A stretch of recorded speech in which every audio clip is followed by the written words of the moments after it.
തൃശൂർ അതിരൂപത വികാരി ജനറലായും jubilee mission medical കോളേജിന്റെ സ്ഥാപക ഡയറക്ടറായും പ്രവർത്തിച്ചിരുന്ന പ്രമുഖ വൈദികനും ഡോക്ടറുമായ ഫാദർ ഫ്രാൻസിസ് ആലപ്പാട്ട് അന്തരിച്ചു.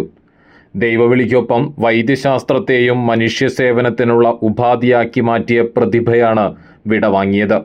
കോഴിക്കോട് മെഡിക്കൽ കോളേജിൽ നിന്ന് MBBS ബിരുദം നേടിയ അദ്ദേഹം തുടർന്ന് തത്വശാസ്ത്രത്തിലും ദൈവശാസ്ത്രത്തിലും ബിരുദങ്ങൾ കരസ്ഥമാക്കി.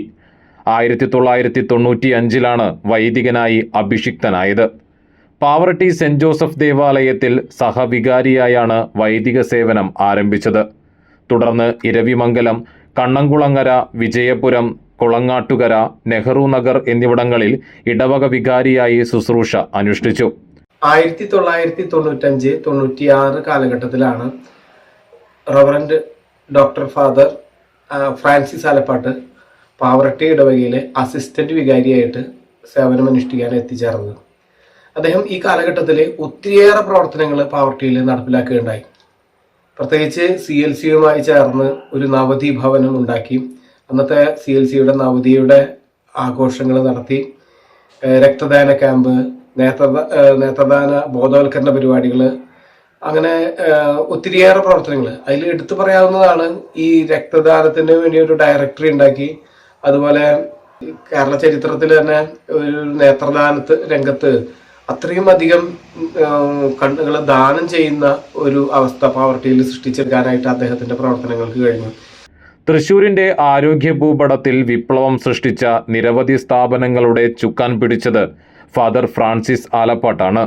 Jubilee mission medical college, jubilee mission college of nursing, Thrissur institute of mental health sciences എന്നിവയുടെ സ്ഥാപക ഡയറക്ടറായിരുന്നു. 1978 കേരള ബ്ലഡ് ഡോണേഴ്സ് ഫോറത്തിന് രൂപം നൽകിക്കൊണ്ട് രക്തദാന രംഗത്ത് വലിയ ചലനമുണ്ടാക്കി. Engandiyur Mary immaculate mission hospital director, Indian red cross society chairman എന്നീ നിലകളിലും മികച്ച പ്രവർത്തനം കാഴ്ചവെച്ചു. മാനസികാരോഗ്യ ആശുപത്രിക്കായി ഹൈക്കോടതി നിയോഗിച്ച മോണിറ്ററിംഗ് കമ്മിറ്റിയിലും ജില്ലാ ആശുപത്രി ഉൾപ്പെടെയുള്ളവയുടെ ഉപദേശക സമിതിയിലും അംഗമായിരുന്നു. കേവലം ആത്മീയ സേവന മേഖലകളിൽ മാത്രം ഒതുങ്ങുന്നതായിരുന്നില്ല അദ്ദേഹത്തിൻ്റെ ലോകം. രക്തദാനത്തെ ആസ്പദമാക്കി പൂവിതൾ പൊഴിയുമ്പോൾ എന്ന ഡോക്യുമെൻ്ററിയും TG രവി നായകനായ ഓർമ്മകൾക്കപ്പുറം എന്ന ഷോർട്ട് ഫിലിമും അദ്ദേഹം സംവിധാനം ചെയ്തു. 30ഓളം കൃതികളും രചിച്ചിട്ടുണ്ട്. വിവാഹവേദിയിലേക്ക് ഇലഞ്ഞിപ്പൂമണം ഒഴുകി വരുന്നു, എൻ്റെ പ്രിയ കഥകൾ, ഞാൻ എന്ന ഞാൻ തുടങ്ങിയവ അദ്ദേഹത്തിൻ്റെ ശ്രദ്ധേയമായ രചനകളാണ്. സാന്ത്വനം ചെയർമാൻ, സത്സംഗ് രക്ഷാധികാരി എന്നീ നിലകളിൽ പ്രവർത്തിച്ച അദ്ദേഹം തൃശൂരിലെ സാധാരണക്കാരുടെ വേദനകളിൽ എന്നും ഒപ്പമുണ്ടായിരുന്നു.